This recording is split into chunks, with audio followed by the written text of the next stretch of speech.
Bonjour à tous et à toutes. J'espère que vous allez bien. On est très content de vous avoir ici avec nous ce soir, ou plutôt de manière virtuelle. Je m'appelle Angèle Pinot-Lemieux. Je suis directrice pour la campagne J'ai ma passe, dont vous êtes membre. Et je vous précise d'emblée là, que c'est normal que vos micros, vos caméras soient fermés. Ça va être comme ça pour tout le long de la soirée. La principale manière de communiquer ce soir, c'est vraiment l'outil de clavardage. Donc, on a une équipe de communication qui est avec nous. Vous pouvez aller dans ce qui s'appelle le volet questions-réponses. Autant vos questions sur le projet ce soir que si vous avez un pépin technique, vous pouvez utiliser ce volet-là. Et si jamais, là, en ce moment, pendant que je vous parle, vous n'êtes pas capable de trouver où est le volet, etc., vous pouvez toujours écrire à l'adresse réseau structurant de la Ville de Québec, l'adresse courriel qui vous a été communiquée là, dans le message d'Eventbrite que vous avez reçu cet après-midi. Donc, on est ici ce soir pour une occasion bien spéciale, une séance de présentation en direct sur le réseau structurant de transport en commun. Et je dois dire que je suis particulièrement heureuse de cette opportunité-là.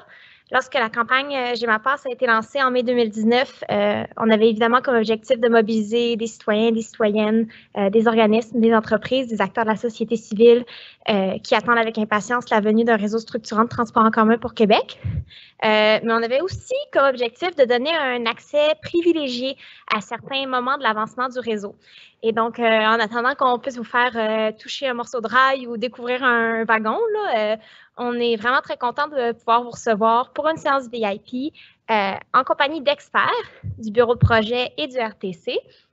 Et là, on vous avait dit qu'on était en discussion avec Daniel Genet, mais on est triplement chanceux et chanceuse parce que ce soir, on est en compagnie, je vous les présente sans plus tarder, de Monsieur Daniel Genet, qui est directeur du bureau de projet du réseau structurant de la Ville de Québec, en compagnie de Monsieur Luc Richard, qui est directeur exécutif et chef de l'exploitation au réseau de transport de la capitale, le RTC, et M. Alejandro Calderon Quintero, qui est conseiller en design urbain et urbaniste pour le bureau de projet du réseau structurant de transport en commun.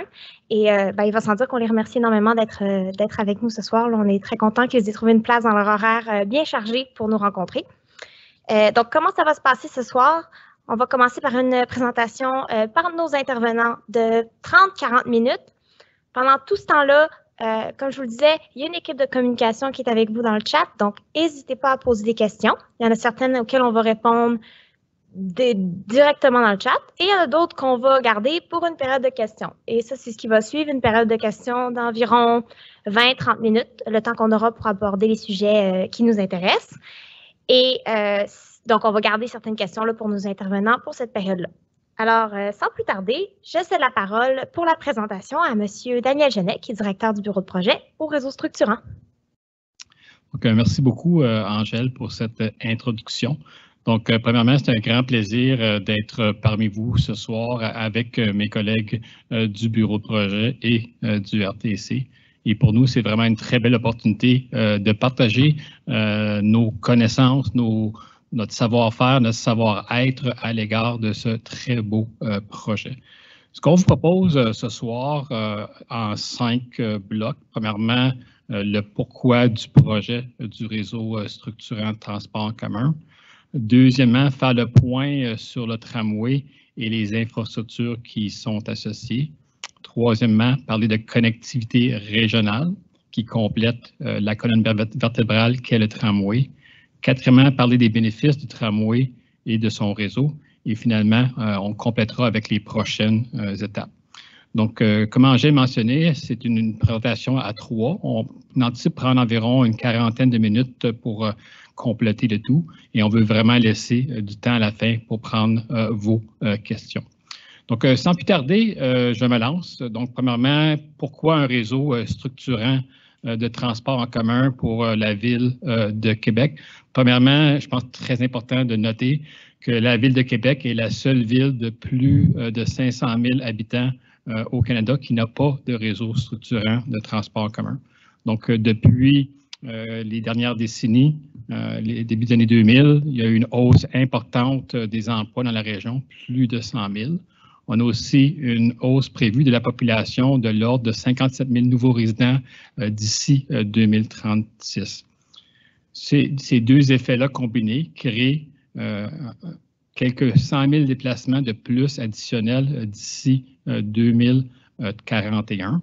Et si on ne faisait rien, ces 100 000 déplacements-là représentent l'équivalent de 11 voies de circulation vers le centre-ville en heure de pointe, notamment ce qui représente l'équivalent des volumes des boulevards Charest et Laurier. Vous comprendrez très bien que la Ville de Québec ne peut pas se permettre de créer 11 nouvelles voies de circulation vers le centre-ville. Donc, on doit se positionner pour mettre en place un réseau structurant de transport en commun.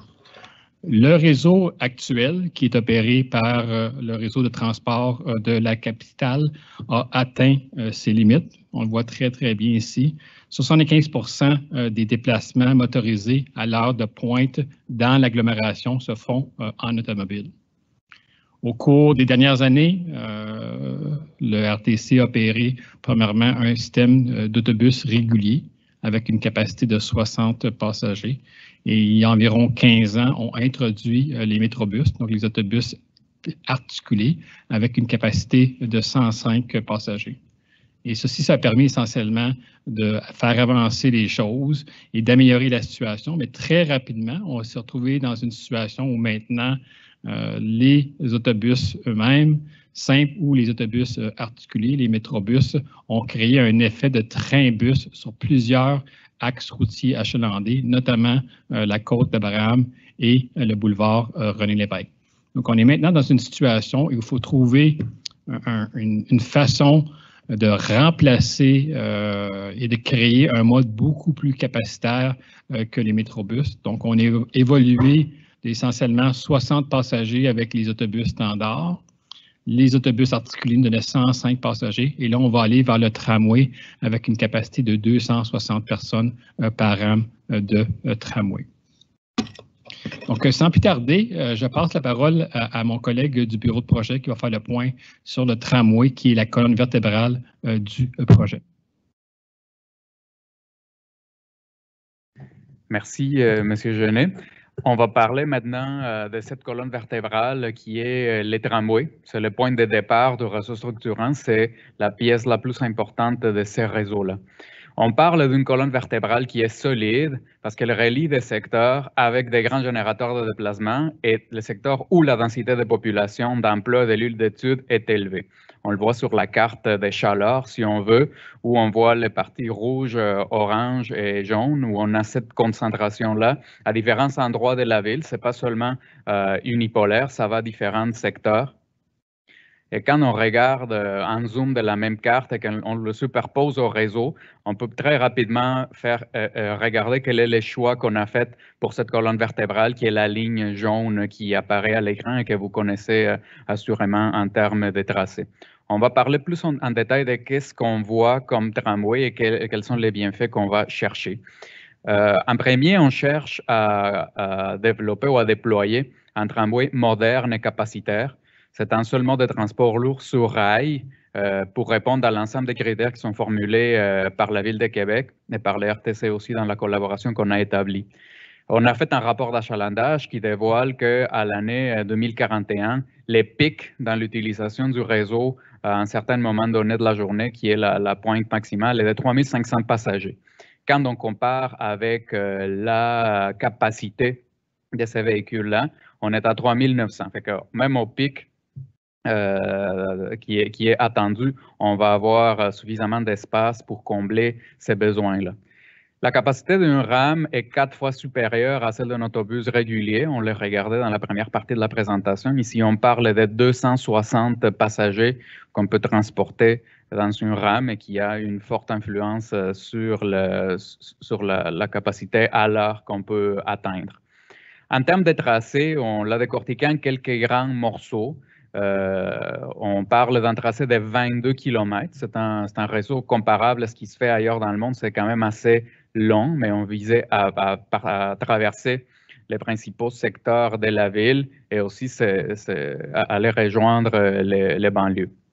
Quand on parle de ce tracé de 22 km dans un tunnel de 2,6, si on regarde Cap-Rouge à l'extrémité ouest, on s'en va jusqu'à Charlesbourg. On traverse dans ces parcours-là les pôles de Sainte-Foy, l'Université Laval, tout le boulevard René-Lévesque jusqu'à la colline parlementaire où le tracé devient souterrain.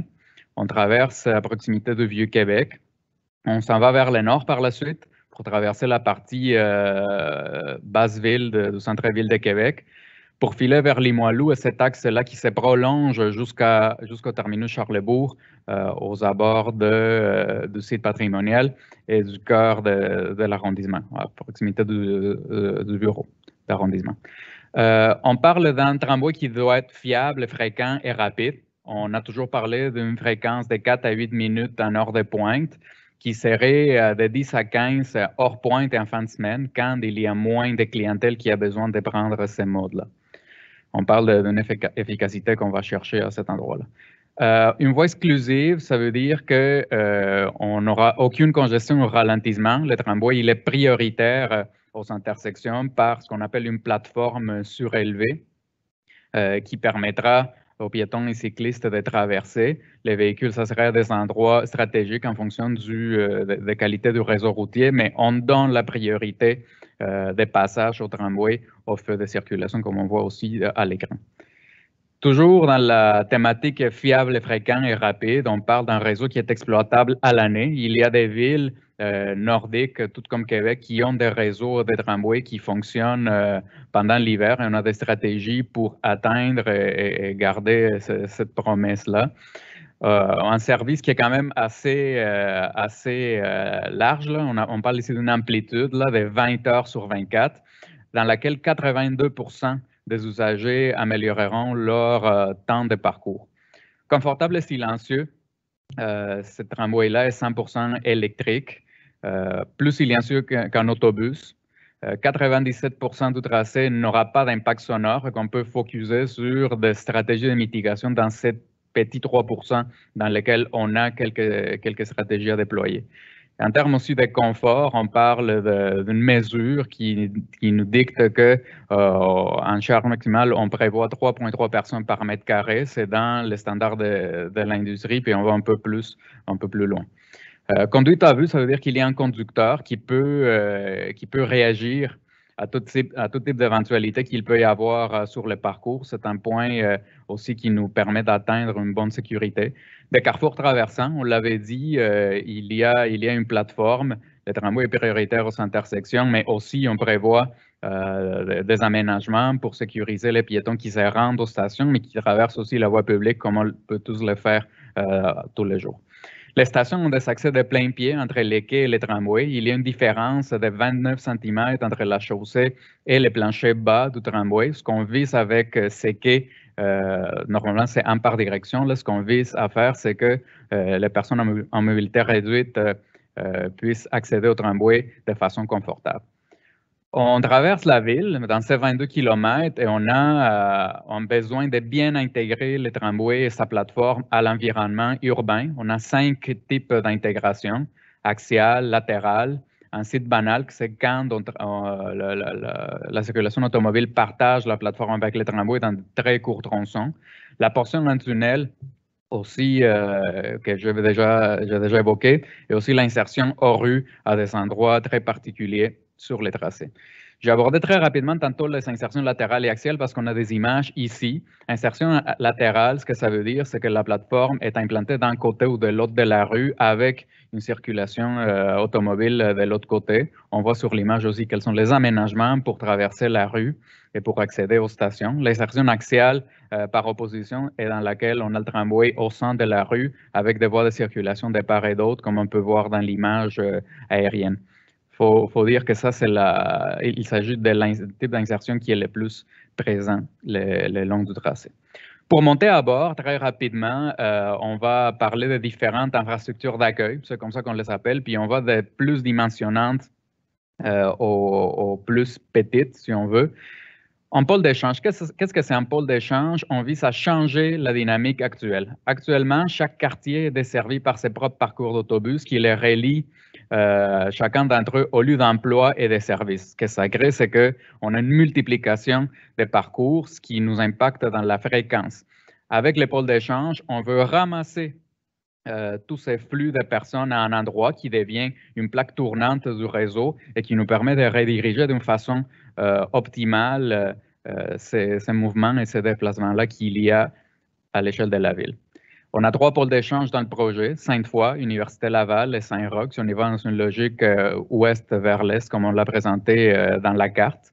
On a des terminus aussi qui ont des rôles semblables à ceux des pôles, sauf qu'ils ont la particularité d'être aux extrémités des lignes.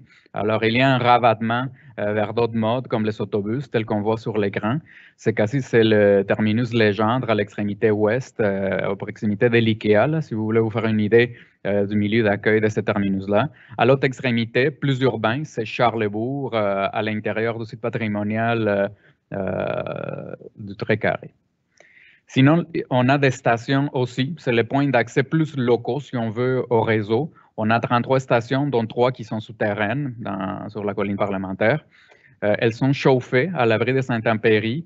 On a calculé une distance moyenne de 650 mètres, qui est tout à fait conforme à ce qu'on voit dans la littérature et les exemples d'inspiration pour ce genre d'infrastructure-là.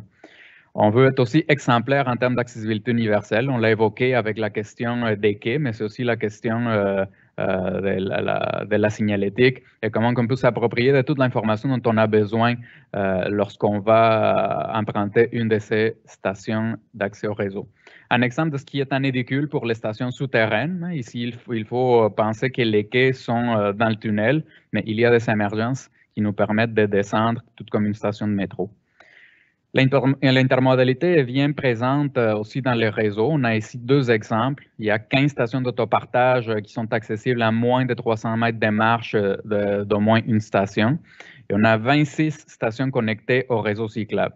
Par ailleurs, ce qu'on voit sur l'image, c'est le terminus Charlesbourg qui possède la plus grande vélostation intégrée à même le site et qui est desservie par une piste cyclable qui sera aménagée le long de la 76e rue. Fait que ces stations, pôles d'échange de terminus sont accessibles par des réseaux cyclables et piétonniers améliorés et sécuritaires. Un dernier mot, ce n'est pas nécessairement une infrastructure d'accueil, mais c'est un grand équipement qu'on va construire pour opérer les systèmes. C'est le centre d'exploitation et d'entretien qui se trouve à proximité du terminus Légendre, à l'extrémité ouest de la ligne. On voit sur l'image l'IKEA, encore une fois, comme référence.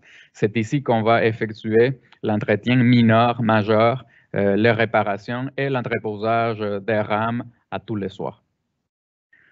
Je cède la parole à mon collègue, M. Luc Richard, pour vous présenter les restes des composantes du réseau structurant.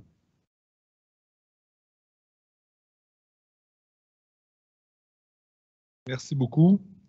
Bonsoir tout le monde. Alors, mon nom est Luc Richard et je suis directeur exécutif et chef de l'exploitation du réseau de transport de la capitale. Donc, les prochaines diapos, on va vous parler du réseau. Hein? Vous voyez les pubs circuler en ce moment à la télé. On parle le tramway et son réseau. Bon, ben, pour les prochaines, on va vous parler un petit peu du réseau. Ce que nous proposons, c'est une... je ne suis pas sur la bonne diapo. Merci. Ce que nous proposons, c'est une connectivité aux 4 coins de l'agglomération. C'est une fréquence accrue et c'est une fiabilité améliorée. Donc, s'il y a un petit message à retenir des prochaines diapos, c'est connectivité, fréquence et fiabilité.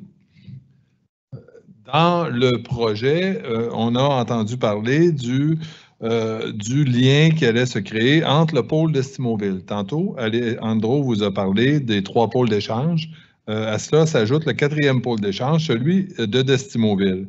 Il y a un lien à haute fréquence qui va s'installer entre le pôle d'Estimoville et l'Université Laval, en passant par la Basse-Ville, donc par le secteur de Saint-Roch. C'est un métrobus qui va circuler à cet endroit-là avec des voies réservées qui vient, encore une fois, donner fréquence et fiabilité du fait des voies réservées. Le 26 juin dernier, le réseau de transport de la capitale faisait une annonce avec la Ville de Québec parlant de la connectivité régionale bonifiée. Ce qu'on venait à annoncer ici, dans le fond, c'est des services fréquents dans les différents, entre autres, dans les différents secteurs, comme Val-Bélair, Saint-Émile, Cap-Rouge, tout ça passant par le Bourgneuf, On parle aussi de Loretteville, ancienne Lorette. Bien sûr, il y en a déjà dans le coin de Charlebourg et on bonifiait au nord de Beauport, comme vous pouvez le voir sur la carte illustrée par les lignes vertes.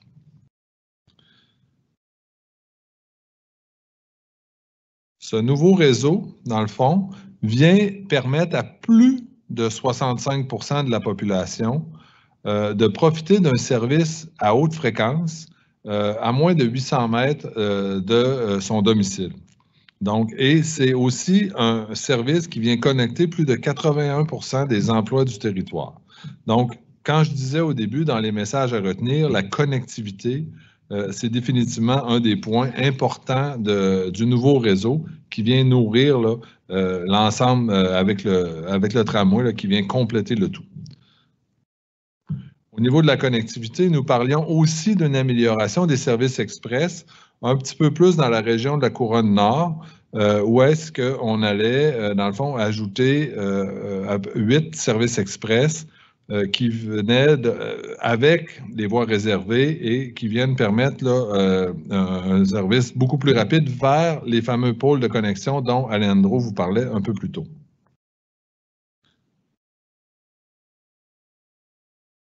Une connectivité régionale bonifiée, ça vient aussi avec des voies réservées supplémentaires. En ce moment, le réseau de transport de la capitale bénéficie de 65,5 km de voies réservées ce qu'on prévoit faire dans le réseau, incluant les voies réservées qui étaient prévues dans le projet et ceux qui s'ajoutent avec ce que nous avons annoncé le 26 juin dernier en collaboration avec les instances gouvernementales.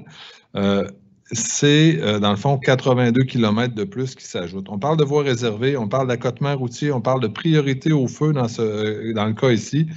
Tous ces éléments viennent nous permettre d'ajouter fiabilité et rapidité. Pour ceux qui empruntent en ce moment, par exemple, l'autoroute Henri IV à l'heure de pointe, vous pouvez voir les autobus circuler dans l'accotement. Nous, on observe depuis qu'on utilise ça des gains de 5 à 7 minutes sur les parcours comparativement à avant les rénovations.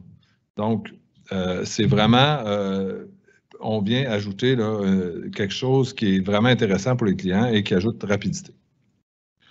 Donc, pour la grande région, toujours, on ajoute aussi les 7 parcobus, les 6000 places de stationnement. Donc, les places qui s'ajoutent, ça fait 6000 places en tout pour permettre une meilleure connectivité avec les banlieues, avec aussi les MRC voisines, comme on peut le voir sur la diapo suivante. Quelqu'un pourrait se demander quels sont les bénéfices, par exemple, si on parle de la Rive-Sud, c'est déjà connecté au tramway. Le réseau, comme vous pouvez voir, les lignes vertes et le tramway, tout ça vient permettre une connectivité, par exemple, de quelqu'un qui arriverait de la Rive-Sud, qui est beaucoup plus facile vers les secteurs à l'est, à l'ouest et au nord, comparativement à la situation actuelle. Et je pense que c'est... Ah non, transport à la demande. On a aussi parlé le 26 juin dernier du transport à la demande.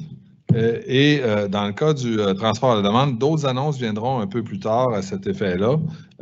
Mais c'est un service qui se destine à certains secteurs, des endroits où c'est plus difficile d'offrir un service par autobus parce qu'on n'est pas capable d'offrir une fréquence intéressante. Donc, ça permet plus de flexibilité, encore une fois, pour les clients. Donc, on revient au message du départ, hein, connectivité, fiabilité et fréquence sont ce que le nouveau réseau va offrir aux clients.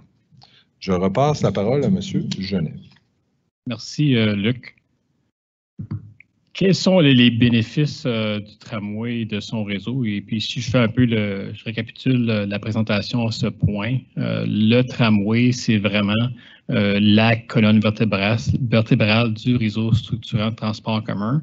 Ça nous permet de prendre, entre autres, les métrobus qui opéraient à ces endroits, à les replacer dans la toile du RTC pour la grande région de Québec.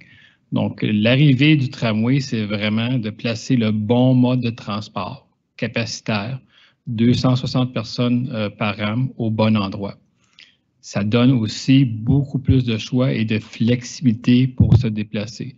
Donc, on cherche à faire cohabiter la colonne vertébrale qu'est le tramway avec les métrobus qui sont aussi capacitaires et avec les autobus réguliers. mais on cherche aussi à cohabiter avec les piétons, les cyclistes et les automobilistes. Donc, on est en cohabitation. Le projet permet aussi de donner une meilleure fluidité globale de la circulation pour l'agglomération de Québec. Beaucoup plus tôt dans la présentation, je vous indiquais que d'ici 2041, il y aurait 100 000 déplacements journaliers additionnels anticipés dans la grande région de Québec. Avec la mise en place du réseau structurant de transport en commun, on vient capter un peu plus que 50% de ces 100 000 déplacements journaliers. Ça permet aussi de retirer près de 9 500 automobiles dans le trafic du matin. Le projet crée aussi un environnement plus sain.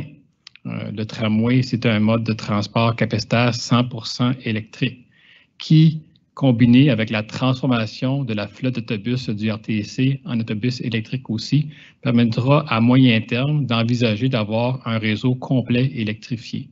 Ça améliore la qualité de l'air. On vient créer plus d'aménagements paysagers, plus de végétation sur le tracé du tramway et à sa périphérie. C'est plus de déplacements en transport commun et c'est plus d'intermodalité et de transport actif. Le réseau actuel nous permet de livrer essentiellement 35 millions de déplacements en transport en commun par année. En décembre dernier, le RTC a déposé une étude d'achalandage qui faisait le point sur la transformation du réseau actuel en réseau structurant, passant de 35 millions à 46 millions de déplacements annuels, si se voulait une augmentation de 30 %. Par la suite, à la fin du mois de juin, tel qu'indiqué plus tôt, on est venu annoncer la connectivité régionale, la fameuse toile régionale, qui nous a permis de croître un autre 10 % jusqu'à 40 %. Donc, globalement, à l'an 1 de la mise en service du réseau structurant de transport en commun, on va se retrouver avec une augmentation de l'ordre de 40 % de l'achalandage en transport en commun dans la grande région de Québec.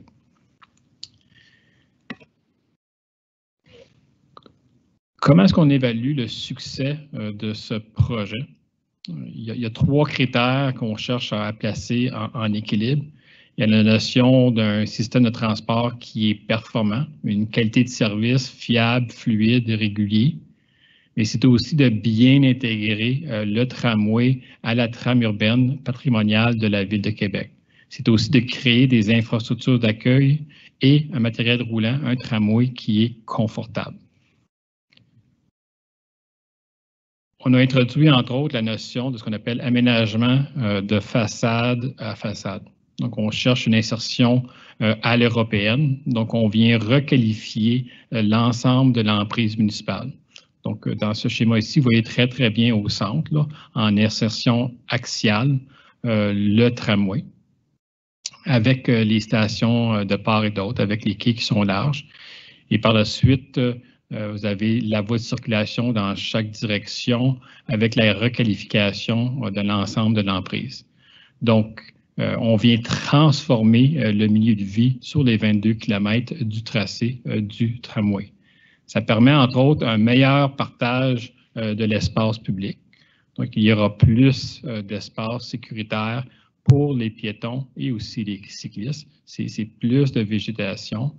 C'est la mise en place d'arbres publics à des endroits stratégiques sur le tracé, mais c'est aussi le maintien d'approximativement 96 % des stationnements dans la rue en périphérie immédiate du tracé du tramway. Quelques images pour vous démontrer la transformation que le tracé du tramway apportera à la Ville de Québec. Donc ici, un immense stationnement à l'arrière du Killeen Tire dans le secteur du boulevard Laurier et d'Hochelaga, qui va être dans le futur le nouvel endroit pour le pôle d'échange Sainte-Voie, qu'on voit transformer ici. Donc, un pôle d'échange, c'est vraiment un lieu qui permet l'intermodalité entre le tramway et les autobus, entre les piétons et les cyclistes, aussi avec les autobus et le tramway. Si on descend un peu plus loin dans la ville, voici une image actuelle du boulevard Laurier. et on cherche vraiment à requalifier cette artère importante-là comme une entrée de ville digne de la renommée de la Ville de Québec. Donc, dans ce cas-ci, on vient insérer encore une fois au centre de la chaussée, insertion axiale, le tramway, avec 3 voies de circulation dans chaque direction, mais on vient vraiment végétaliser l'ensemble du boulevard Laurier vis-à-vis les centres commerciaux. Si on descend un peu plus loin sur le tracé du tramway, sur le boulevard René-Lévesque, au coin de l'avenue Murray, ici on voit la situation existante avec la circulation 2 voies dans une direction, une voie réservée pour autobus dans l'autre direction. Et dans ce cas-ci, encore une fois, on va avoir une insertion axiale du tramway. Donc, on va mettre en place la plateforme avec une voie de circulation dans chaque direction. Si on descend un peu plus loin, on est rendu essentiellement à la hauteur de la station Cartier. Station Cartier qui sera une station souterraine. Donc, on voit ici l'ancienne station de service Shell qui sera transformée de façon spectaculaire en l'édicule de sortie d'une station souterraine. Donc, on veut des infrastructures d'accueil qui sont dignes de la renommée de la Ville de Québec, qui sont accueillantes et aussi très lumineuses. On complète avec un coup d'œil sur la rue de la Couronne. Donc, on voit très bien ici la situation actuelle avec les 3 voies de circulation qui filent en direction nord pour aller rejoindre l'autoroute Laurentienne. Et dans les 22 km de tracé du tramway, c'est probablement ici la transformation la plus spectaculaire qu'on va faire. On va vraiment requalifier l'ensemble de la rue de la Couronne, qui va devenir une artère conviviale. Une artère conviviale qui va être limitée en termes de transport en commun aux 2 voies de circulation du tramway, mais qui va aussi permettre piétons et cyclistes de cohabiter. Donc, la rue de la Couronne, essentiellement à partir du bas de la côte Abraham jusqu'au pôle d'échange Saint-Roch sera dans une configuration vraiment complètement transformée. Je complète avec quelques mots sur les prochaines étapes. Donc, il y a 3 grandes étapes dans un grand projet d'infrastructure publique. Dans notre cas, il y a eu l'avant-projet qui a mené en mars 2018 à l'annonce du projet avec son budget de 3,3 milliards. De 2018, mars à 2021, on a ce qu'on appelle la phase de conception préliminaire auquel on est présentement situé. Et par la suite, de 2021 à 2027, il y aura la phase de conception détaillée et la réalisation du projet qui sera donnée à un partenaire privé à travers un processus d'appel de proposition. Si on cible plus particulièrement la conception préliminaire, il y a plusieurs activités qui la distinguent. Première chose, l'appel de qualification. Donc, entre février et août de cette année, on a lancé un processus qui nous a permis d'identifier des consortiums qui seraient intéressés à soumissionner sur leur projet. Donc, c'est vraiment pour vérifier leurs compétences, leur portefeuille de projet.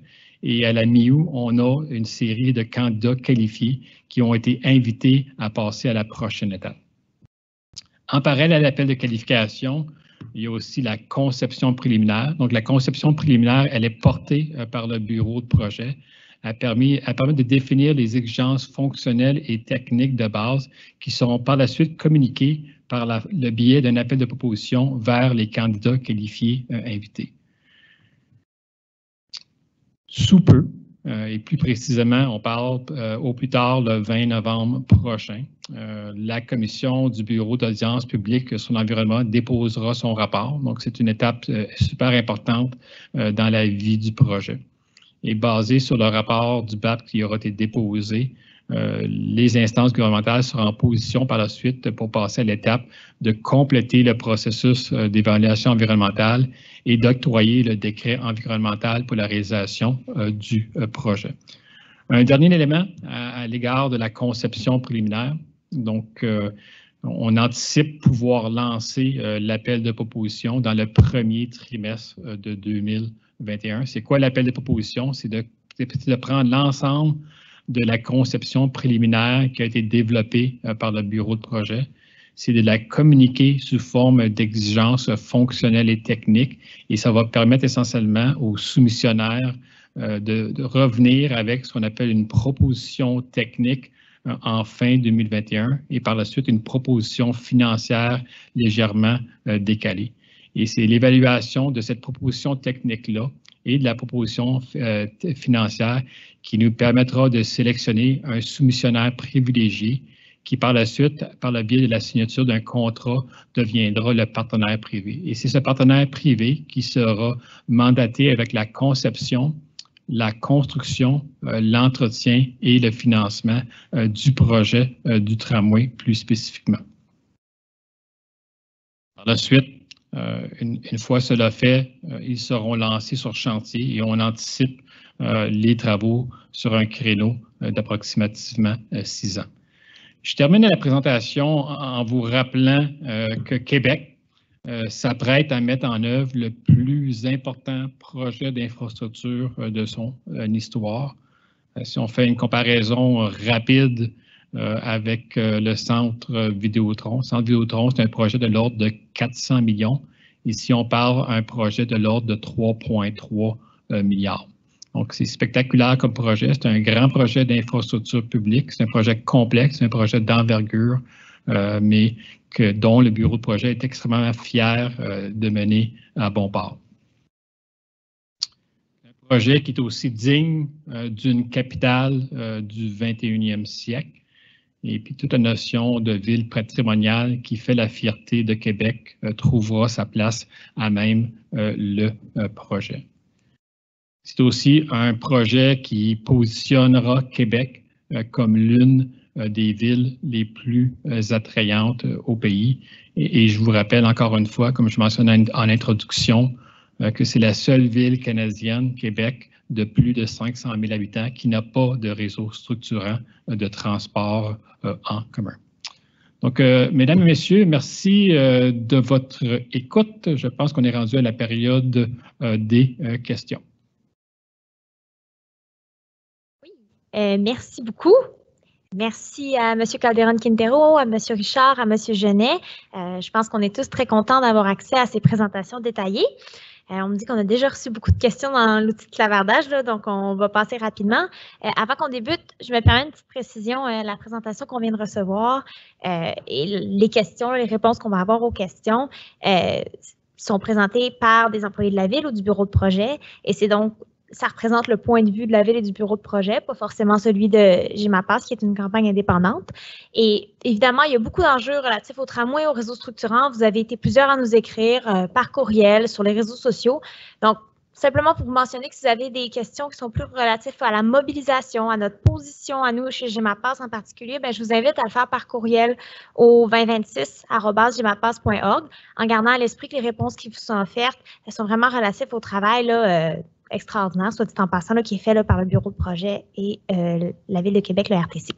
Donc, on y va sans plus tarder avec une première question qu'on a eue, qui est de Jean Carrière, qui nous demande « J'ai entendu des doutes quant à la capacité du tramway à grimper la côte vers la Haute-Ville. Quels tests ont déjà été faits pour s'assurer que la technologie qui va être utilisée répondra aux besoins dans notre contexte climatique? » Je pense que peut-être M. Genet peut nous éclairer. Absolument. Donc, je pense, premier élément de réponse, le bureau de projet s'est doté d'une firme d'expérience internationale, Sistra. Sistra a été impliqué dans 50% des projets de tramway à la grandeur de la planète, soit en conception ou en construction. Donc, comprennent très bien toutes les réalités du tramway. Donc, on a de l'expertise à même le bureau de projet qui nous accompagne dans toutes nos démarches. Deuxième chose, c'est vrai qu'effectivement, de passer de la basse ville à la haute ville, ça représente tout un défi. Et on a rapidement déterminé qu'il était impossible de passer de la basse ville à la haute ville en surface. Et la seule façon d'y arriver, c'était en ouvrage souterrain, en tunnel. Généralement, dépendant des modèles de tramway qui sont vendus par les différents fournisseurs, ils ont une habilité généralement de franchir des pentes allant jusqu'à 8 %. Donc, on est venu essentiellement mettre en place une contrainte de conception qui fait que la pente maximum du tracé de tramway pour passer de la basse à Haute-Ville sera de l'ordre de 7,5 %. Donc, il n'y a aucune inquiétude à avoir en termes de passer de la basse ville à la haute ville en tramway, en ouvrage terrain. Un ouvrage terrain qui va rentrer au bas de la côte d'Abraham, traverser sous le quartier Saint-Jean-Baptiste, filer sur Honoré-Mercier et par la suite sur le boulevard René-Lévesque. Merci. On va passer tout de suite à une prochaine question qui s'adresse peut-être un peu plus à M. Richard. Est-il prévu de mettre en place un lien pour rejoindre le pôle d'échange de Charlesbourg? Donc, peut-être qu'on comprend là le terminus de Charlesbourg via le boulevard Louis XIV venant de Beauport et Courville. Oui, tout à fait. Dernièrement, l'année passée, nous avions annoncé les modifications dans le secteur de Beauport. Dans le secteur de Beauport, on ajoutait de la fréquence sur le parcours 59 qui sillonnait, dans le fond, complètement à l'est et passait par Louis XIV, dans le fond, jusqu'au terminus là, de Charlesbourg, là, à la hauteur là, du terminus qui va être mis en place là, pour le tramway. Donc, pour l'instant, c'est sur Louis XIV, mais ça pourra se diriger vers ce secteur-là, tout à fait. Cool. On continue avec une question de Patrice Ouellette qui nous parle de financement, donc peut-être plus une question pour M. Genet. Y a-t-il des enjeux au niveau du financement? Pourquoi la Ville de Québec s'est-elle refusée à demander à ses partenaires financiers provinciaux et fédéraux de réviser leur participation lorsqu'il est devenu évident que les coûts seraient plus élevés que prévu à leur projet, comme on l'a fait avec le REM? Une excellente question. Quand le projet a été annoncé en mars 2018, c'était annoncé dans un contexte qui avait une portée bien définie à livrer. Hein. Donc, entre autres, la composante numéro 1 qui était le tramway, la deuxième composante qui était le trambus et la troisième composante qui était les nouvelles voies réservées vers le nord et vers l'est.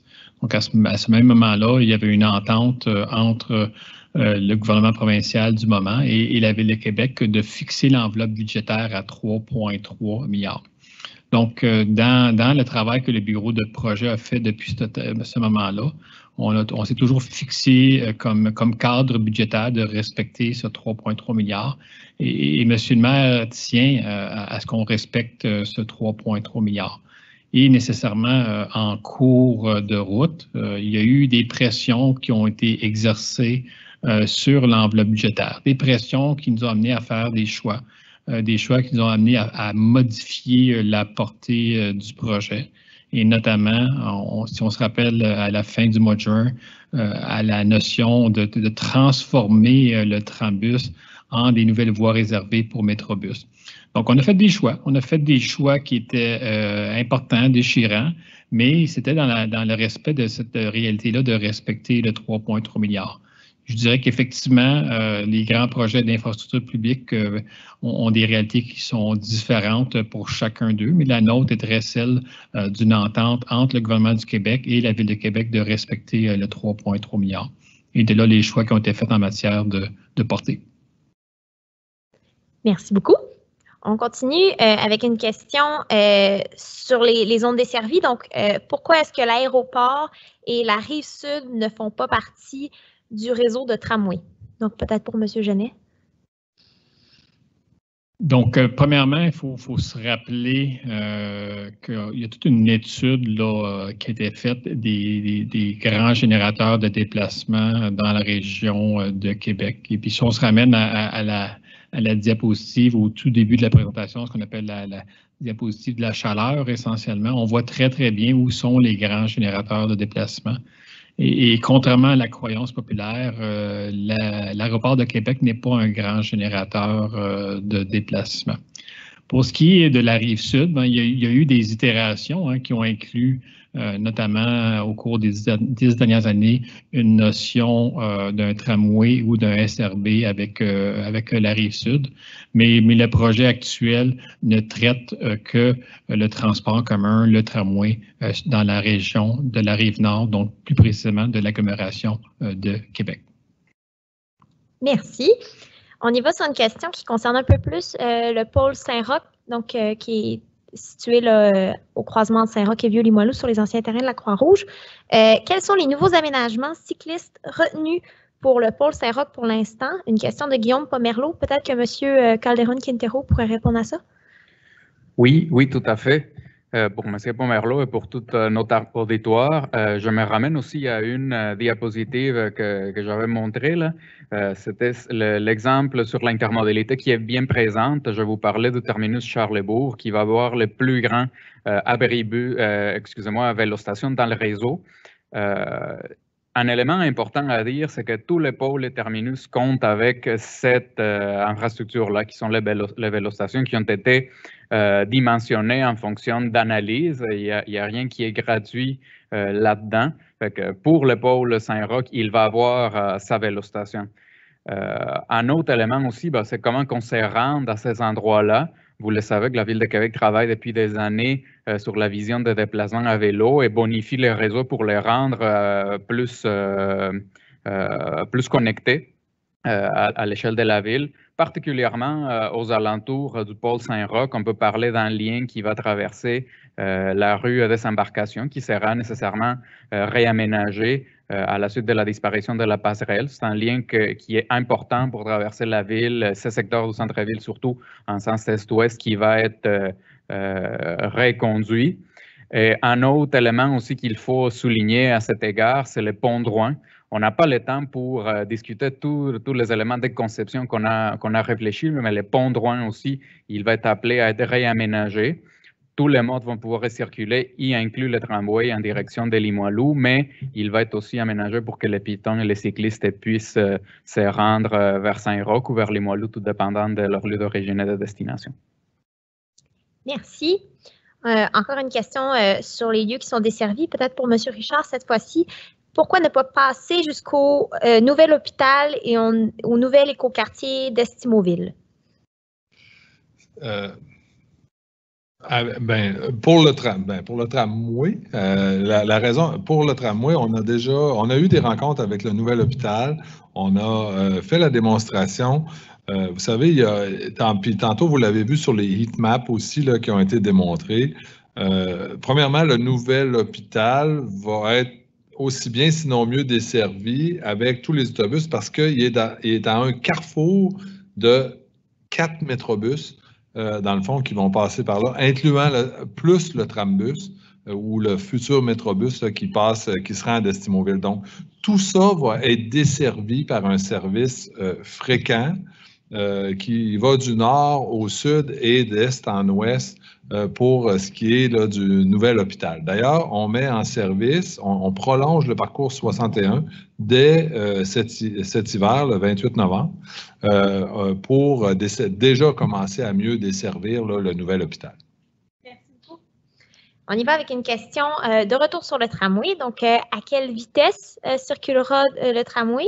Et on nous demande là, un exemple, là, combien de temps ça prendrait, par exemple, de se rendre de Legendre à l'Université Laval?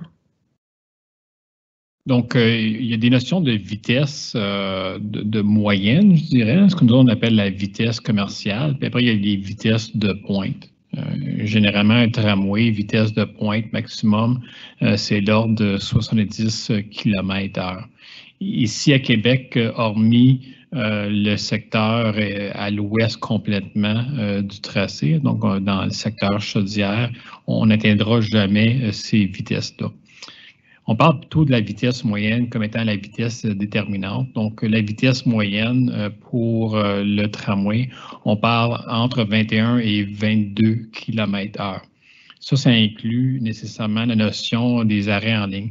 Donc, quelqu'un qui quitterait le terminus Charlesbourg pour se rendre jusqu'à l'autre extrémité de ligne au terminus Legendre, l'autre bord du IKEA, c'est 22 km, 22 km/h. Donc, on parle d'environ 1 heure pour faire d'un bout à l'autre de la ligne. Donc, si vous partez du terminus Charlesbourg et que vous rendez à l'Université Laval, qui est le 2/3 du parcours, donc ça serait raisonnable de penser que de Charlesbourg à l'Université Laval, on parle quelque chose comme l'autre d'environ 40 minutes. Oui. Si je peux me permettre un petit complément là-dessus, on a parlé un petit peu dans la présentation, vous vous rappelez, j'ai parlé de fiabilité.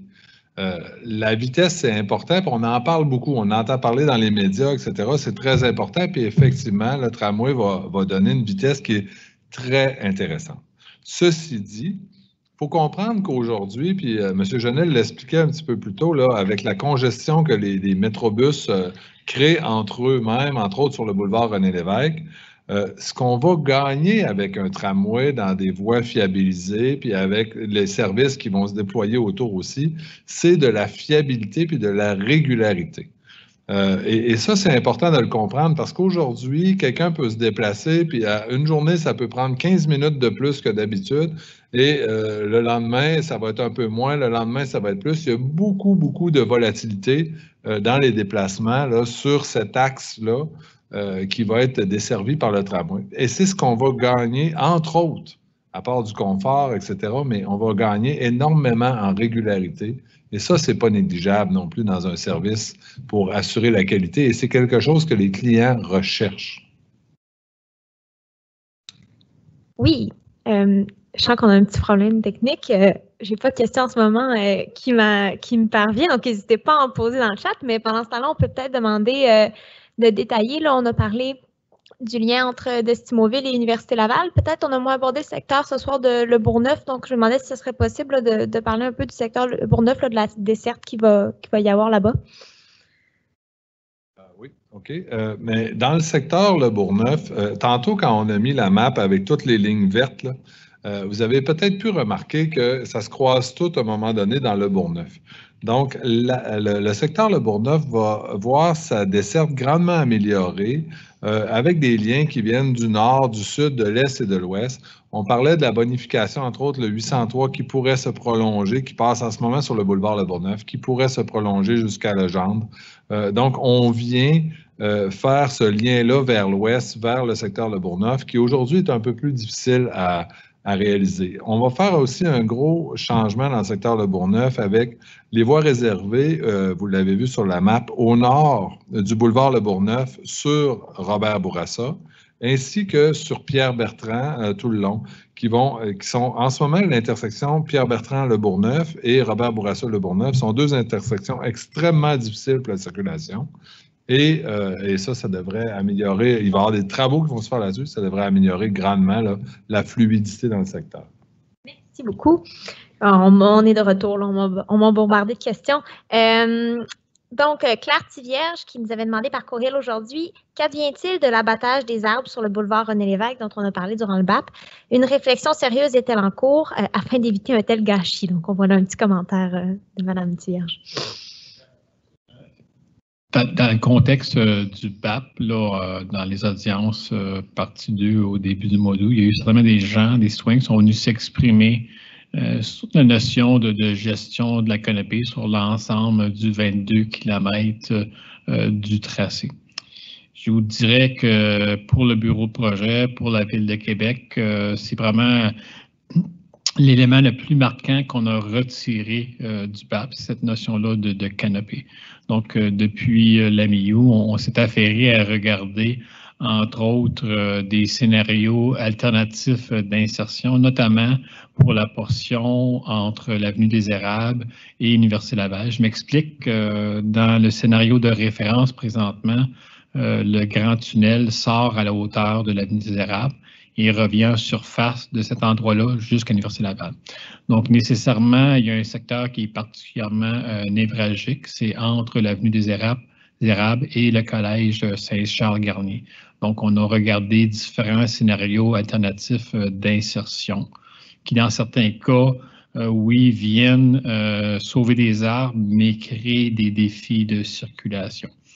L'autre chose qu'on a regardé, c'est comment venir intervenir de façon différente et je dirais plus innovatrice pour protéger, entre autres, les systèmes racinaires des arbres. Il faut comprendre qu'on ne venait pas nécessairement abattre des arbres. Ce qui arrivait, c'est qu'on venait travailler en souterrain qui faisait qu'on venait couper les racines des arbres, ce qui menait éventuellement au décès de l'arbre. On a essayé de trouver des façons innovatrices de traiter le système racinaire des arbres. Deuxième élément de réponse. Puis troisième chose, je vous dirais, c'est que dans les endroits où on ne pourra pas éviter l'abattage d'arbres, la Ville de Québec s'est engagée à poursuivre un programme de bonification de la compensation. Hein. Donc, minimalement, pour chaque arbre qui sera abattu, il y aura 2 arbres qui seront replantés.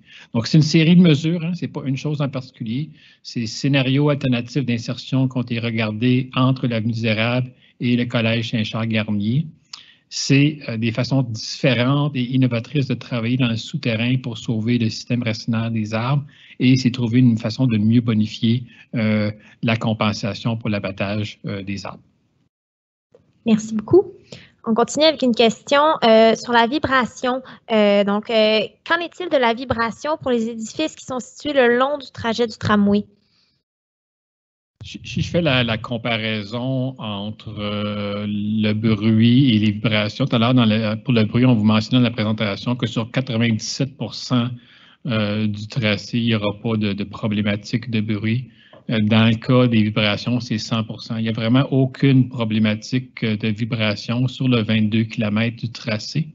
Et dans les quelques endroits où on avait peut-être des points de vigilance, notamment là où on a des laboratoires très spécialisés dans des hôpitaux et autres comme ça, on va prendre des mesures spécifiques. Mais globalement, les vibrations, c'est vraiment pas un problème sur l'ensemble du 22 km du tracé. Merci. On continue avec une question. Donc, qu'est-ce qui va remplacer le trambus? Peut-être une question pour M. Richard? Tout à fait. On l'a expliqué un petit peu tout à l'heure dans le plan pour le trambus, dans le fond, puis c'est en ligne aussi avec l'achalandage, l'étude d'achalandage, où est-ce qu'on était capable de voir là, la demande pour cette ligne-là. Donc, le plan, c'est d'installer un métrobus sur voie réservée qui va partir de Destimoville, passer par Saint-Roch pour se rendre jusqu'à l'Université Laval.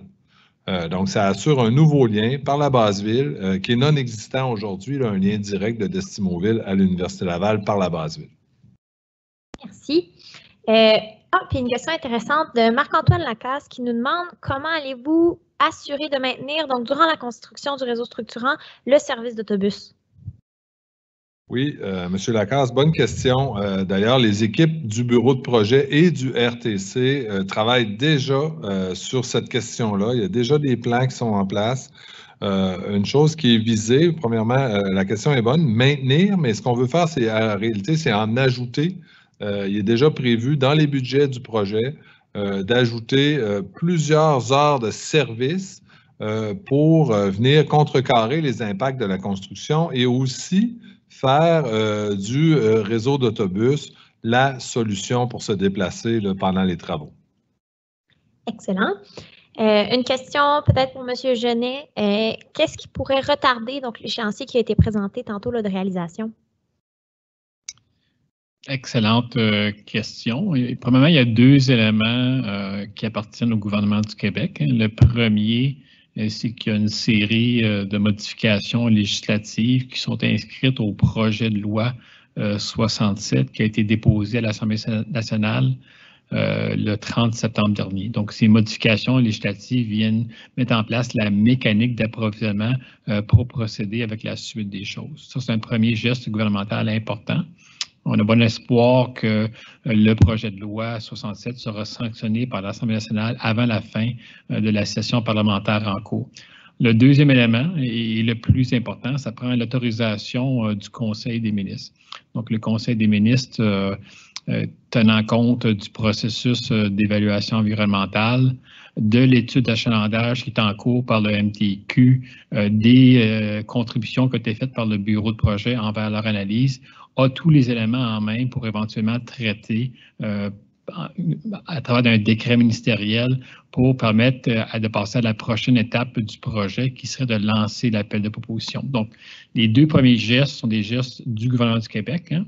Donc les modifications législatives et l'autorité pour lancer l'appel de proposition. Après, nous autres, toute la mécanique va embarquer de l'appel de proposition. L'appel de proposition Si tout va bien, en décembre, on a les 2 gestes gouvernementaux qui sont complétés. Par la suite, au premier trimestre de 2021, on lancerait l'appel de proposition, ce qui nous permettrait d'avoir sélectionné un partenaire privé en début de 2022, signature du contrat, puis après, on se lancerait avec les premières activités sur chantier au printemps 2022.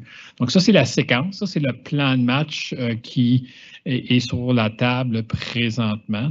La Ville de Québec, le bureau de projet est prêt à lancer l'appel de proposition. On attend simplement les 2 gestes de la part du gouvernement du Québec. Et je me permets une petite question de curiosité de ma part. Si jamais on commençait à réaliser le tramway, on commence par quel bout? Est-ce que vous savez déjà ça? Absolument. Donc, l'intention, c'est de commencer à l'extrémité ouest de la ligne. Pourquoi?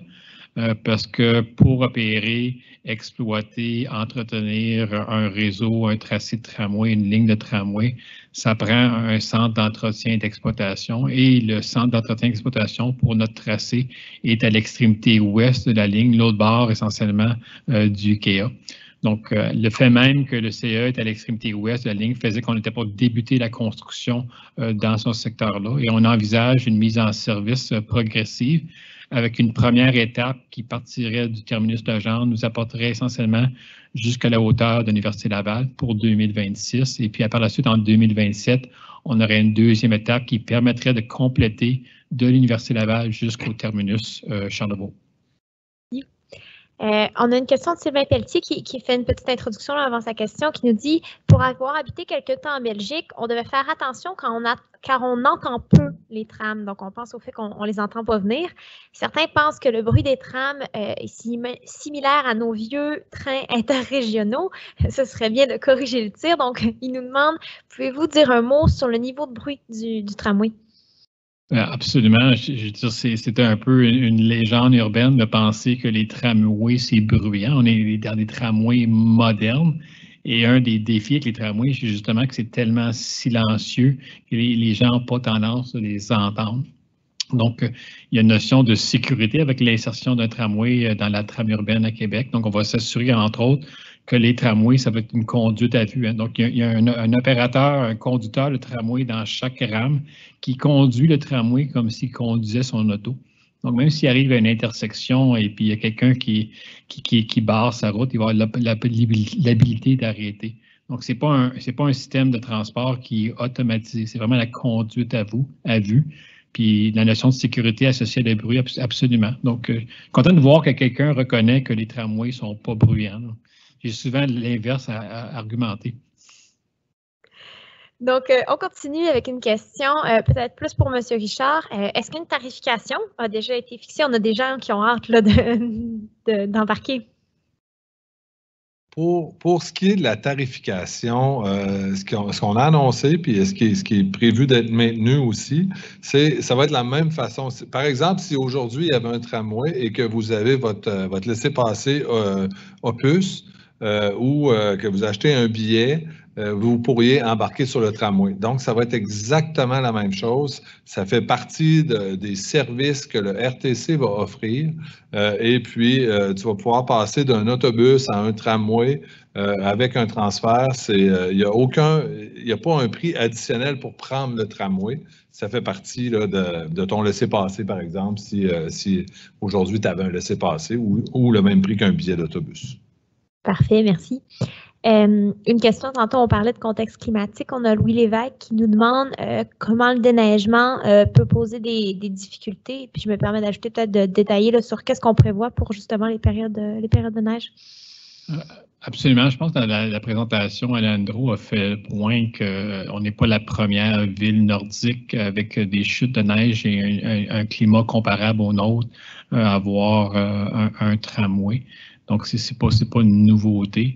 Puis, je vous dirais, l'inquiétude n'est pas vraiment liée au déneigement. Hein? C'est beaucoup plus lié aux épisodes de verglas. Le verglas, c'est beaucoup plus difficile à gérer que le déneigement comme tel. Donc, c'est pas un tracas particulier, le déneigement. L'intention, c'est que le système de transport qui est le tramway l'entretien de la ligne va être fait par le partenaire privé. Et dans certains secteurs de la ville où il y a besoin d'avoir une synchronisation entre le déneigement de la plateforme du tramway et les voies municipales de part et d'autre, l'ensemble de ça sera confié aux partenaires privés pour s'assurer qu'il y a une belle synchronicité dans les opérations de déneigement. Mais je vous rappelle que ce n'est pas le déneigement qui nous tracasse le plus, c'est vraiment le verglas. Merci pour cette réponse. On continue avec une question de Pierre Pelletier qui nous demande s'il y a une entente entre la ville et l'école de Rochebelle concernant la traversée des terrains de l'école par le tramway à hauteur du pôle Sainte-Foy. Donc, dans le cadre du projet, on traverse quelques endroits où nécessairement il faut s'entendre avec des entités importantes. Je donne 2 exemples. Il y a l'Université Laval, hein? Donc, on doit développer une entente de principe avec l'Université Laval pour pouvoir traverser leur secteur et aussi opérer 2 stations. Puis, il y a la même réalité au niveau du campus Rochebelle, du centre de services scolaires des découvreurs. Donc, on est présentement en train de discuter avec eux autres parce que c'est clair que les autorités du centre de services scolaires des découvreurs ont des préoccupations à l'égard de la sécurité des étudiants. Donc, on travaille avec eux autres pour développer les meilleures stratégies, la meilleure insertion. Donc, il y a un travail de longue haleine qui est enclenché et on va les rencontrer sur une base régulière pour encore une fois arriver à une entente de principe. Donc, dans un grand projet d'infrastructure publique, il y a souvent toute une notion de beaucoup de communication avec les parties prenantes et on a un bon exemple ici de ce qu'il faut faire pour arriver à livrer un tramway sécuritaire dans un environnement scolaire. Merci. On continue avec une question de Philippe qui s'adresse peut-être à la fois à M. Genet et M. Richard. Là. Avec l'adoption massive du télétravail due à la pandémie de la COVID-19, est-ce que le nouveau réseau structurant de transport en commun apparaît toujours pertinent au niveau de l'achalandage? Oui. Je vais la prendre. C'est une excellente question et c'est une question qui est sur toutes les lèvres. Hein. On se l'est fait poser au BAP. On a eu des experts qui sont venus parler au BAP. On sait que Québec est une ville avec l'université, beaucoup de fonctionnaires. Donc, oui, le télétravail. Est-ce que le télétravail est là pour rester? Sûrement. Combien de temps? 50 ans? Je ne sais pas. On construit un tramway pour une période d'une très longue durée. Hein. C'est pour 50 ans et plus que cette infrastructure se représente. Ça, c'est une chose. Donc, il faut se projeter un peu plus loin que les 5-6 prochaines années. Et l'autre chose qu'il faut surtout rappeler, c'est, rappelez-vous à quel endroit le tracé va passer. Entre autres, si on prend le tronçon entre Saint-Roch et l'Université Laval, là, c'est encore aujourd'hui le tronçon le plus achalandé, là, avec la reprise, si on veut, qui n'est pas totalement là, on le sait, il y a encore du confinement, il y a encore des mesures extraordinaires, on est en zone rouge. Mais c'est déjà le tronçon qui reprend la vitalité la plus rapide parce que c'est là que les déplacements sont le plus significatifs au niveau de notre réseau. Donc, le tramway va s'installer à cet endroit-là. Donc, oui, ça demeure pertinent. Oui, c'est nécessaire. Et oui, il faut voir plus loin que les 5-6 prochaines années, même voir les 10 prochaines années. Mais l'achalandage va revenir et ce tracé-là demeure un des points névralgiques de notre réseau. Donc, merci. On continue. Une question de Jean Bissonnette. Dans un contexte de fluidité, est-ce que l'accès au tramway se fera une personne à la fois comme actuellement avec les autobus ou il y aura un prépaiement disponible pour accéder comme dans le métro, là, si on pense au métro de Montréal, par exemple? Le tramway, c'est beaucoup plus comme un métro. Hein. Donc, lorsque la rame de tramway arrive en station, il y a une série de portes doubles qui vont ouvrir directement vis-à-vis le quai, ce qui va permettre aux gens d'embarquer simultanément à travers l'ensemble de ces portes-là. Et puis, la validation va se faire à bord du véhicule. Donc, ça va être vraiment ce qu'on appelle un système qui est ouvert, hein, un système qui est ouvert. Donc, il n'y aura pas de validation sur le quai, mais plutôt à bord du véhicule. Donc, il va y avoir une belle fluidité. La rame de tramway arrive en station, les portes ouvrent, les gens enfilent et après, on repart. ce qui permet, entre autres, d'avoir cette notion-là de cette fameuse vitesse commerciale-là de 22 km/h que je mentionnais plus tôt, qui est basée sur le fait d'une fluidité intéressante dans chacune des stations sur le tracé. Merci beaucoup. On a une question de M. Garon qui nous demande est-ce qu'il y aura une certaine forme d'intégration du réseau structurant de transport en commun avec le projet de troisième lien du gouvernement du Québec? Donc, pour le moment, on a deux projets qui collaborent. Hein. Donc, depuis le début février de cette année, lorsqu'il y a eu l'annonce de la considération par le gouvernement du Québec d'un tracé alternatif centre-ville à centre-ville pour le troisième lien. Donc, à partir de ce moment-là, les deux bureaux de projet ont commencé à travailler ensemble et à échanger de l'information. Donc, quand on regarde les arrimages techniques entre les deux projets, il faut comprendre que c'est deux tunnels complètement séparés. Hein. Donc, le tunnel du tramway va être exclusivement pour le tramway. Il va y avoir un autre tunnel qui sera vraiment un tunnel à la fois pour le transport en commun et aussi pour les autos. Et par la géographie même de la grande région de Québec et du promontoire de Québec essentiellement, le tunnel du troisième lien va être beaucoup plus profond que le tunnel du tramway. Donc, il va y en avoir un arrimage technique. Donc, entre autres, on envisage qu'au niveau de la station de la colline parlementaire, au niveau de la station Jean-Paul Lallier, et potentiellement dans le secteur du pôle d'échange Saint-Roch, il y aura un arrimage en souterrain. Donc, on pourrait avoir le tunnel du troisième lien en profondeur qui viennent se connecter par la suite à la station de la colline parlementaire pour en ressortir. Donc, on aurait une station qui serait commune, colline parlementaire, et potentiellement une autre station qui serait commune, qui serait Jean-Paul Lallier, et possiblement, mais à moindre égard, le pôle d'échange Saint-Roch. Donc, les arrimages entre les deux projets sont déjà bien définis, sont des arrimages techniques en ces trois endroits-là précis. Merci beaucoup.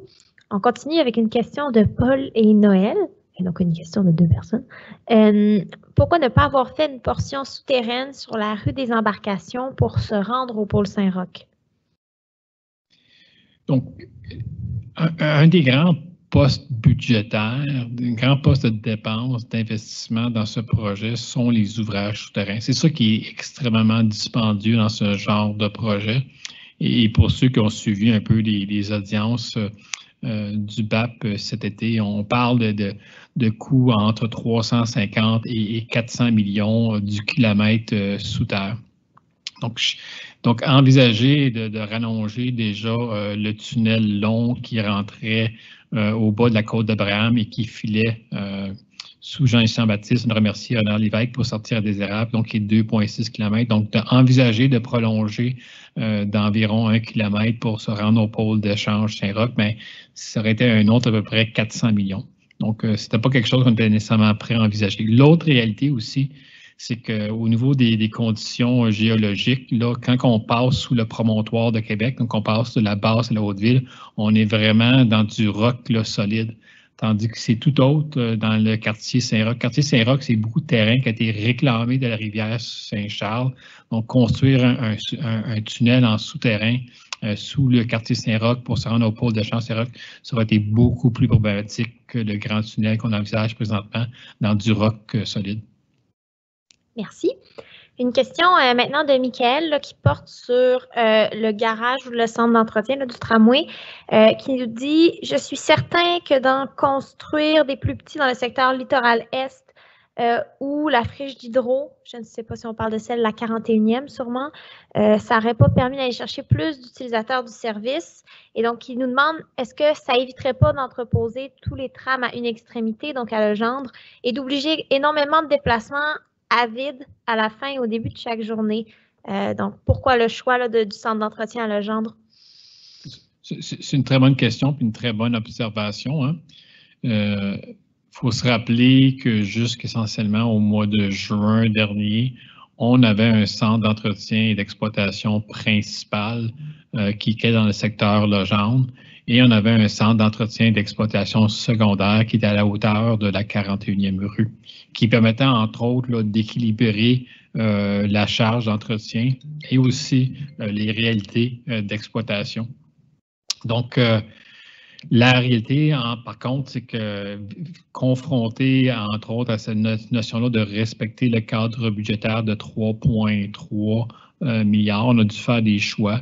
Et on a fait une analyse de coût-bénéfice du centre d'entretien d'exploitation secondaire en le retirant versus en le gardant. Puis on a déterminé qu'on était capable d'opérer avec simplement un centre d'entretien d'exploitation principal dans le secteur de Legendre. Donc, il y a aussi des avantages de cette situation-là. On vient centraliser toutes les ressources d'entretien à un endroit, tandis qu'avec 2 CE, on les aurait divisées.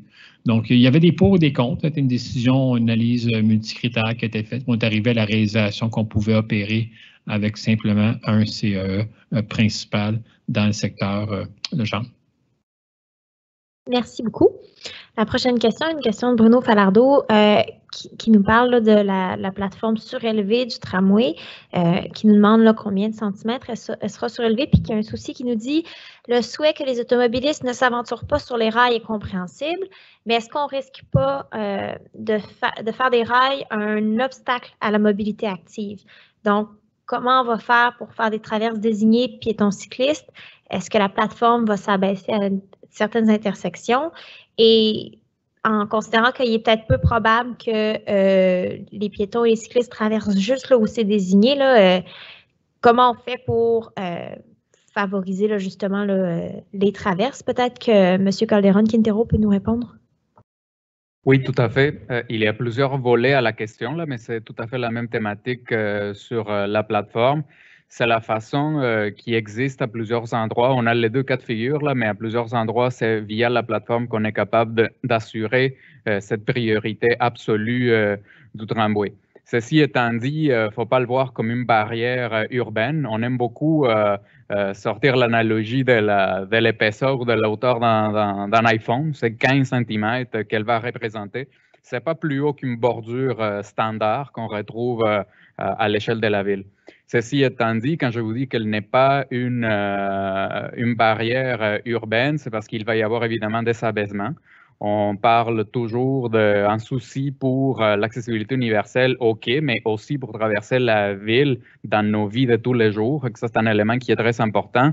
Et il va y avoir des traverses pour les piétons à plusieurs endroits qui seront en plus bonifiés par ce qu'on appelle des refuges. Des refuges, c'est des espaces suffisamment vastes qui vont permettre de traverser en plusieurs temps si c'est nécessaire, si on a à composer avec le trafic routier, mais aussi le trafic ferroviaire du tramway. Là. On est obligé de l'appeler de cette façon-là parce qu'il s'agit bien d'un train en milieu urbain. Fait que tout ça pour dire qu'on a regardé quelle était la meilleure façon de composer entre l'efficacité, la performance et la vitesse commerciale qu'on veut atteindre pour le tramway d'un côté et de l'autre aussi sur comment bien l'intégrer dans les milieux urbains. Merci beaucoup. J'en profite pour vous mentionner qu'il nous reste 10 minutes à la période de questions. Là. Je sais que l'équipe de communication est avec vous dans le clavardage, donc si jamais il y a des questions auxquelles on n'a pas le temps de répondre, n'hésitez pas à laisser votre adresse courriel dans le clavardage à l'équipe qui pourra faire le suivi avec vous pour s'assurer qu'on réponde bien à vos questions. Puis évidemment, là, vous pouvez toujours écrire sur le site du réseau structurant aussi. Ils sont là pour répondre à ça quand vous allez visiter. Donc, on continue pour les 10 prochaines minutes avec une question de Adam. 2 questions en une. Est-ce que le projet de tramway a eu un impact négatif sur le budget d'électrification de l'équipement roulant du RTC? Et la deuxième partie de la question, est-ce que le tramway sera équipé de batteries afin de limiter la nécessité d'infrastructures aériennes comme les fils et les poteaux? Pardon. Pour ce qui est du budget pour l'électrification du matériel roulant, si je comprends bien la question, non, il n'y a pas vraiment d'impact. C'est 2 choses complètement différentes, là. Donc, c'est un autre dossier du gouvernement du Québec, l'électrification des transports. C'est complètement à part. Pour ce qui est de l'électrification du tramway, donc on va mettre en place une ligne aérienne de contact et non pas un caténaire. Il y a différents types d'alimentation aérienne. On a pris une alimentation aérienne qui est plus délicate, plus élégante, qui va mieux s'intégrer à la réalité de la trame urbaine de la ville de Québec. Donc, on n'est pas à batterie, on est vraiment avec une ligne aérienne de contact qui sera nécessairement là, approvisionnée par Hydro-Québec à 2 endroits sur la ligne. on a l'avantage au Québec d'avoir un accès à une ressource comme l'électricité de façon assez intéressante et à un coût tout à fait raisonnable. Donc, on en profite ici dans le contexte du tramway. Puis, j'en profiterai pour vous indiquer que le tramway de Québec, c'est le premier d'une série de projets de tramway qui sont envisagés pour la province de Québec. Il y en a d'autres à Longueuil, à Gatineau, à Montréal. Donc, c'est le premier, je pense, de 5 ou 6 projets potentiels de tramway. Donc, on est en train d'ouvrir la voie pour les prochains. Merci beaucoup. On continue avec la question de Raphaël Pelletier qui nous demande les véhicules de la nouvelle ligne de Métrobus qui remplacera le trambus. Donc, on part sur l'axe d'Estimauville, Université Laval en Basse-Ville. Est-ce que cette nouvelle ligne de Métrobus-là, elle va être mise en service dès 2026 et est-ce qu'ils seront électriques? Est-ce qu'ils seront électriques? Éventuellement, ils seront électriques, c'est sûr. Dès la mise en service, il y a notre flotte articulée va être complètement hybride. Donc, ça risque d'être des véhicules hybrides dès la mise en service et peut-être en alternance, dépendamment de la vitesse à laquelle les véhicules électriques entrent. Excellent. Une question, qu'est-ce qui va arriver avec le terminus de Charlesbourg? Est-ce que les parcours d'autobus réguliers ont été élaborés? Donc, ceux qui vont se rabattre sur le terminus de Charlesbourg. Tout à fait. Ce qui est prévu, dans le fond, c'est un déplacement. Là, en ce moment, comme vous savez, est à la hauteur de Louis XIV. C'est un déplacement de ces parcours-là vers la 76. Il reste des détails à attacher, là, mais c'est vers la 76 où le terminus de tramway sera. Parfait. Une autre question peut-être pour M. Richard. Donc, une question qui concerne plus le RTC. Avez-vous envisagé de bonifier la connectivité avec la traverse de Lévis au réseau structurant, soit avec une plus grande fréquence du parcours numéro 1 ou encore en prolongeant le parcours numéro 80 qui pourrait relier la traverse avec l'aéroport de Québec? Et un commentaire là, de cette personne qui nous dit « Cette composante importante ne me paraît pas suffisamment mise en valeur dans l'ensemble du réseau structurant. Cela permettrait également de bonifier le service dans le quartier Saint-Sauveur. » C'est une excellente question, encore une fois. Effectivement, il faut tirer profit là, de ce lien-là qui existe aujourd'hui avec la traverse. Il y a des travaux en cours. Le détail n'est pas arrêté, encore une fois, là, pour le parcours 1, mais il y a des travaux en cours pour tout ce secteur-là où est-ce qu'on essaye d'améliorer la fluidité. Il y a un enjeu de fluidité dans ce secteur-là. Donc, si on arrive à trouver la solution là-dessus, oui, il y a des plans. Puis oui, il y a des plans pour relier ça au service de tramway. Ce qui est pas planifié, par exemple, c'est de faire un lien direct là, à partir de là jusqu'à l'aéroport. Quand on a mis en service le parcours 76, c'est quelque chose qui avait été regardé, mais ça faisait un parcours beaucoup trop long et très peu intéressant et qui vient dédoubler plusieurs parcours qui passent dans le même axe. Donc, c'est pour ça que le lien direct entre la traverse et l'aéroport n'a pas été retenu à cette étape-là. Merci. Une question qui fait référence peut-être avec ce qu'on avait dit plus tôt, une question de Patrice Ouellette. Le bureau de projet a-t-il eu des échanges élaborés avec le MTQ au sujet de l'intégration du troisième lien au réseau structurant, notamment de la sortie au tunnel au pôle Saint-Roch? Non, pas dans le détail de la sortie nord du tunnel du troisième lien, dans le contexte où c'est vraiment le ministère du Transport du Québec qui est en train d'élaborer différents scénarios qu'ils gardent pour eux-mêmes pour l'instant. Les interactions qui ont eu lieu entre les deux bureaux de projet se sont limitées essentiellement aux interfaces, aux arrimages techniques au niveau des stations souterraines que je mentionnais plus tôt, colline parlementaire, Jean-Paul Lallier, et potentiellement au pôle d'échange Saint-Roch, mais pas la sortie du tunnel comme tel. Merci. On continue avec une question de Louis Lévesque. Combien de temps prévoit-on pour la durée de vie d'une rame de tramway? Il faut faire attention. C'est une question qui est difficile à répondre dans le contexte que une rame de tramway, c'est un peu comme une automobile. Il y a des éléments qui sont à remplacer de façon plus importante, d'autres moins. Donc, dépendant du niveau d'entretien que vous investissez dans votre tramway, vous pouvez aller jusqu'à du 40 ans là, pour une rame de tramway. Si vous faites du moins bon entretien, peut-être une plus longue période, une plus courte période. Donc, c'est vraiment en fonction du niveau d'entretien que vous investissez. Nous autres, l'intention, c'est que lorsque le tramway va rentrer en service en 2026, l'entretien du système tramway, donc le matériel roulant et les infrastructures d'accueil, va être remise aux partenaires privés sur une période de 30 ans. Donc, à la fin de ces 30 ans-là, il faut quand même avoir encore un tramway qui est opérationnel pour la suite des choses. Merci. Une question. Y a-t-il encore une possibilité de rendre le tramway jusqu'au stationnement du zoo où se trouve déjà un terminus et donc conséquemment de rapprocher le tramway des utilisateurs du Nord, comme les gens de Lac-Saint-Charles?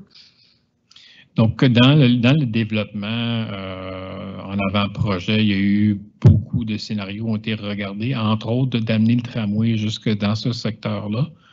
Mais il faut comprendre qu'on ouvre déjà un tracé de tramway de l'ordre de 22 km, ce qui est quand même assez spectaculaire comme première phase de mise en œuvre d'un grand projet comme ça. Donc, je pense qu'il y a dans le futur, il y aura des considérations faites pour aller au nord du terminus Charlebourg, pour aller à l'est du pôle d'échange Saint-Roch vers Destimoville, éventuellement aussi un jour peut-être dans le secteur de Bourgneuf. Mais c'est ce qu'on appellerait des phases subséquentes. Il faut commencer par livrer vraiment la colonne vertébrale du tramway qui est de Legendre au Charlebourg. Puis après, éventuellement, s'il y a un succès avec ce qu'on met en place, il y aura l'opportunité d'ajouter des antennes. Et les grandes villes qui ont mis en place du tramway, entre autres à Seattle, dans l'État de Washington, au début, les gens étaient un peu réticents à voir mettre en place un tramway. Et après, ça a juste explosé, puis tout le monde en voulait un dans son quartier. Donc, build it and it will come. Une question qui nous revient à ce qu'on demandait tantôt. Si j'ai bien compris, le paiement du coût d'entrée au tramway se fera à bord. Et donc, la personne qui demande, comment envisagez-vous le contrôle au niveau du paiement? Le contrôle au niveau du paiement va se faire comme dans plusieurs grands systèmes. Là. On comprend que c'est un genre de système qui est sur l'honneur. Hein. Les gens entrent et il y aura plusieurs valideurs. M. Genel l'expliquait tout à l'heure. Il va y avoir des valideurs à toutes les portes, dans le fond, et les gens pourront valider. Il y aura, bien entendu, là, un nouveau métier au RTC qui viendra faire la validation, si on veut, là, aléatoire, des titres pour assurer là, que les gens font leur validation. Et malheureusement, là, je vois qu'il est rendu 19h59. Je vais devoir y aller avec la dernière question. Une question d'Yves Boutet qui nous demande pourquoi il y aura un délai entre le début de l'appel, donc au premier trimestre de 2021, et le choix du groupe privé prévu en début 2022. C'est une excellente question. Il faut comprendre un peu la mécanique des grands projets d'infrastructures publiques qui sont livrés en mode alternatif d'autorisation. J'ai eu l'opportunité de travailler pour les 5 dernières années avant d'arriver à Québec, là, de 2014 à 2019, sur le projet de construction du nouveau pont Champlain. Il faut comprendre que quand on reçoit un appel de proposition, donc disons qu'on lance l'appel de proposition au mois de janvier 2021, ce qu'on demande aux soumissionnaires, c'est de livrer une proposition technique environ 10 mois après le lancement de l'appel de proposition. Et dans cette proposition technique-là, ils viennent déposer essentiellement leur conception préliminaire. Donc, comment est-ce qu'ils vont construire le projet? Quelles sont les infrastructures qu'ils vont concevoir? Et ils viennent déposer une démonstration de ce qu'ils veulent faire 10 mois plus tard. Et puis après, il y a un mois et demi pour déposer le prix. Mais ce qui est important de comprendre, c'est que quand ces soumissionnaires déposent leur proposition technique et leur proposition financière, c'est un prix qui est forfaitaire avec un échéancier prédéterminé. Donc, ils s'engagent contractuellement, exemple, à livrer le projet, je ne sais pas moi, pour 2,2 milliards à telle date. Et après, on embarque toute une notion de pénalité. Donc, il faut quand même laisser une chance au secteur privé de bien faire le travail, de bien concevoir les ouvrages, de bien faire la planification, de bien monter leurs coûts. Donc, c'est quelque chose qui prend du temps et c'est tout à fait usuel dans l'industrie de la construction, dans les grands projets d'infrastructure, de prendre, entre le moment qu'on lance un appel de proposition et qu'on sélectionne le partenaire privé, c'est tout à fait usuel que ça prenne 12 mois.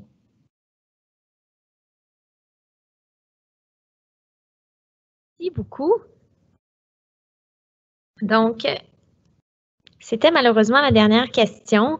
Je veux prendre le temps vraiment de vous remercier tout le monde à la maison de nous en avoir fait parvenir autant. Puis je vous rappelle, comme je vous le disais tantôt, là, que si vous en avez d'autres, vous pouvez évidemment les mettre dans la section clavardage avec votre email. On va laisser la présentation rouler là, encore quelques minutes, même après la fin, là, pour vous laisser le temps de finir de discuter avec l'équipe de communication dans le clavardage. Et évidemment, il y a toujours le site réseaustructurant.info sur lequel vous pouvez aller. Il y a plein d'informations. Vous pouvez toujours nous écrire aussi au 2026@gmapass.org. Ça nous fait toujours très plaisir. Et bien, je veux prendre le temps de remercier aussi, là, on a des intervenants qui ont un agenda très chargé, qui travaillent fort pour nous livrer un tramway dans les temps. Et donc, M. Calderon-Quintero, M. Genet, M. Richard, merci vraiment beaucoup de vous être libérés pour ce soir. Puis, je vais vous dire, moi, là, à mon humble opinion, là, le tramway, c'est vraiment une infrastructure qui va venir révolutionner là, en termes de mobilité notre ville. Donc, ça fait plaisir. Là, vous étiez plus d'une centaine ce soir en ligne de sentir qu'il y a un intérêt de votre part puis qu'il y a des gens qui ont hâte d'embarquer dans cette infrastructure-là. Donc, merci vraiment beaucoup d'avoir été avec nous ce soir. Et ben, on se reparle peut-être par la prochaine infolette et je vous souhaite de passer vraiment une très belle soirée. Donc, à la prochaine. Merci beaucoup.